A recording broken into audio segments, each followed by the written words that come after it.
Hello, you are watching Shalom World News. I'm Marina Grosser from Washington, D.C. Here are the latest headlines from around the world.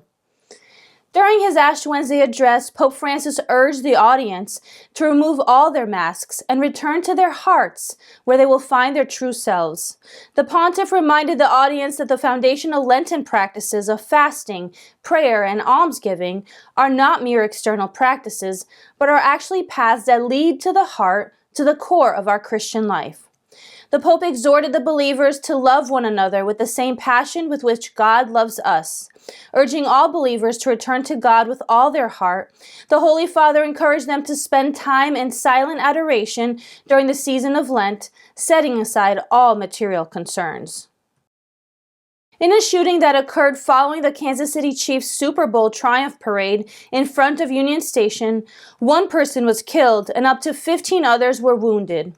Of the 12 patients being treated at Children's Mercy Hospital in Kansas City, 11 are children who sustained gunshot wounds. According to the Kansas City Fire Department, 3 of them are critical and 5 others are serious. Kansas City Mayor Quinton Lucas said that all members of the Chiefs team and their family are safe. 2 suspects have been apprehended so far, but the motive for the shooting is yet to be uncovered. Meanwhile, local bishops have expressed their prayers for the victims and their loved ones. As Ukraine nears the second anniversary of Russia's full-scale invasion in 2022, the gravity of the situation continues to worsen. The toll on both military personnel and civilians is escalating, resulting in profound suffering for the Ukrainian people.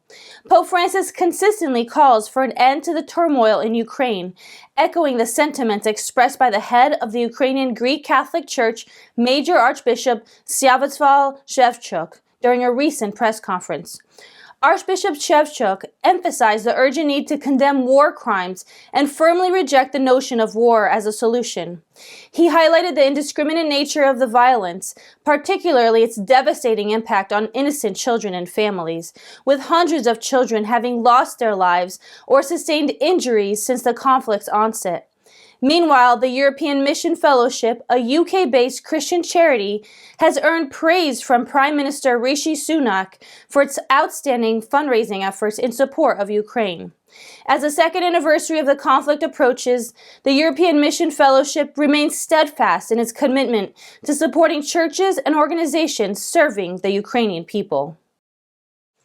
A Christian aid organization operating in the Gaza Strip has reported that nearly 30 Christians have lost their lives since the outbreak of the Israel-Hamas conflict last October. The charity Aid to the Church in Need disclosed that a total of 30 Christians have died since the conflict began, citing data from the Project Development Office of the Latin Patriarchate of Jerusalem. The strike on the Greek Orthodox Church in October resulted in the tragic deaths of several children. The killings of the 2 women by snipers garnered widespread condemnation, including from Pope Francis. However, the Israel Defense Forces have consistently denied responsibility for their deaths. Meanwhile, reports indicate that a Jewish student at Columbia University is suing the institution over what she perceives as a surge in anti-Semitism following the October 7th terrorist attack on Israel. Mackenzie Forrest, a 23-year-old graduate student, filed a lawsuit against the Ivy League school, alleging discrimination due to her Orthodox Jewish faith and observance of the Sabbath, as per Bloomberg News. A press conference was held in Washington, D.C. on February 14th by Congress members and pro-life leaders demanding action from the federal government to determine whether the DC-5 were aborted by partial birth abortion, which is banned nationally under federal law. The remains of the babies obtained by the pro-life group Progressive Anti-Abortion Uprising in 2022 from an abortion facility in the D.C. Capitol were discovered with major lacerations, torn limbs, and crushed skulls, all consistent with methods used in partial birth abortions, leading to outrage and demand for a thorough investigation. In spite of postponed plans to cremate the babies and demands for autopsies, their fate remains uncertain, as no big decision has been announced yet. The Punjab province government's progress report on anti-Christian violence in Jarrawala has been slammed by Pakistan's Supreme Court, which deemed it deserving of being thrown into the rubbish. The court has ordered the authorities to submit a revised report within 10 days. The burning and looting of several Christian houses and churches in Jarrawala follow the bogus accusations of 2 Christians for desecrating the Quran. Qazi Faiz Issa, Pakistan's Chief Justice, voiced his disappointment with the case's slow development and demanded an exhaustive inquiry and conviction of those responsible. Officials from the Christian community and the church have expressed joy at the court's decision. According to Open Doors' World Watch List, Pakistan is the 8th most hostile country for Christians.